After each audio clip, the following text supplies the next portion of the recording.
Well, good afternoon, everybody. I hope everybody's had a wonderful day today. If you're out and about still, y'all please be careful. Remember, always keep the good Lord in your heart, no matter what you do or where you go. Okay, keep your head on a swivel. We are definitely living in some dangerous times.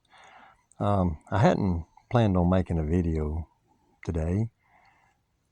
Just got other things going on around me right now, but I stumbled across Mar Emmanuel mouthing off again, so I had to say something about it.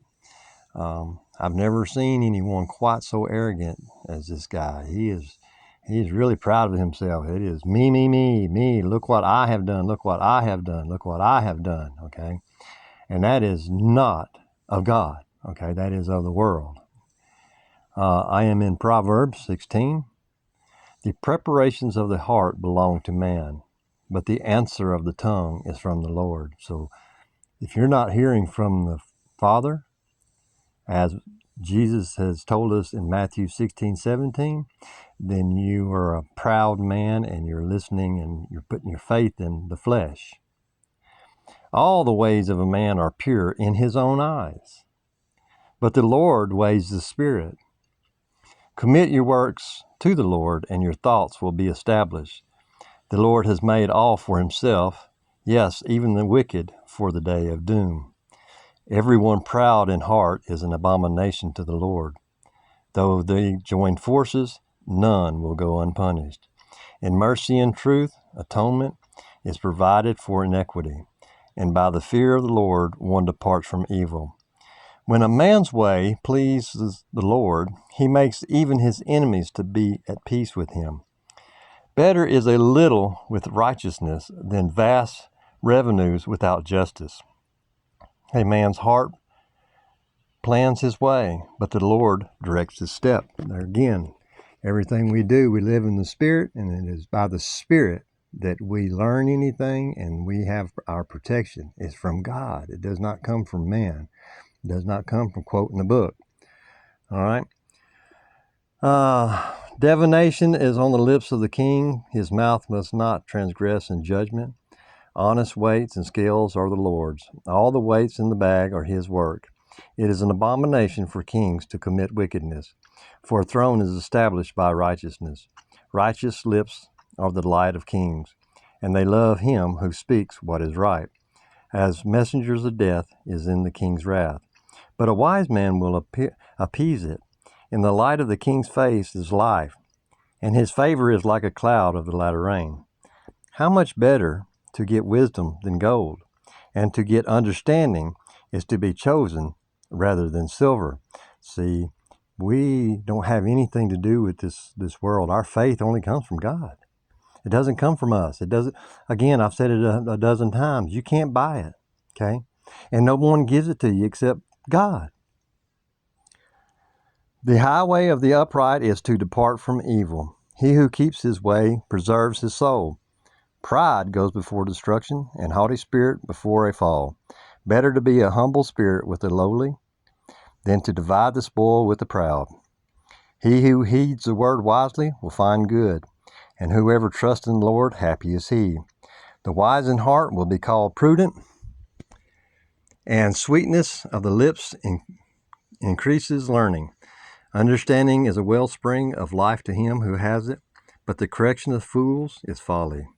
The heart of the wise teaches his mouth, and adds learning to his lips. I'm not making it up. I'm reading it from the book. Okay.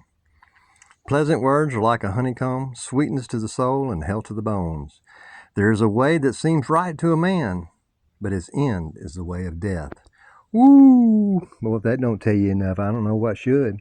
All right, so let's swing on over here. And for a second, I actually had it marked. And it doesn't do me any good to have it marked since I can't. All right. Now, we got into, now where am I at? I'm in Matthew 18. We see that the men, how righteous they are in their own eyes. And they're having a quarrel with who is the greatest. Okay. Then Jesus called a little, let's see, at that time the disciples came to Jesus saying, "Who then is the greatest in the kingdom of heaven?" Then Jesus called a little child to him, set him in the midst of them, and said, "Assuredly I say to you, unless you are converted and become as little children, you will by no means enter the kingdom of heaven. Therefore, whoever humbles himself as this little child is the greatest in the kingdom of heaven. Whoever receives one little child like this in my name receives me." And his actions and his words, his fruits that are coming out of his mouth are not righteous. And then he goes and he sits there and he says, "Well, I know that I'm going to be persecuted for my faith, but I won't fall." Well, that's exactly what the disciples said, if we remember right, correct? They sat there and said, "Oh Lord, this what you're saying is going to happen will not happen. We will die with you. We will not let it happen." And what happened? When the heat came on, they all ran. Right? They all ran. They all hid themselves because they were afraid. So you can sit here and talk about how courageous you are and what your plans are, but if you're not learning the truth that comes from God, then you're just speaking your own words because God ain't there. All right, let's see. I wanted to come over here for a second if I can remember what it was that I was going to do. Oh, and it was right here. This is what I was going to do. I think this is what I wanted to do.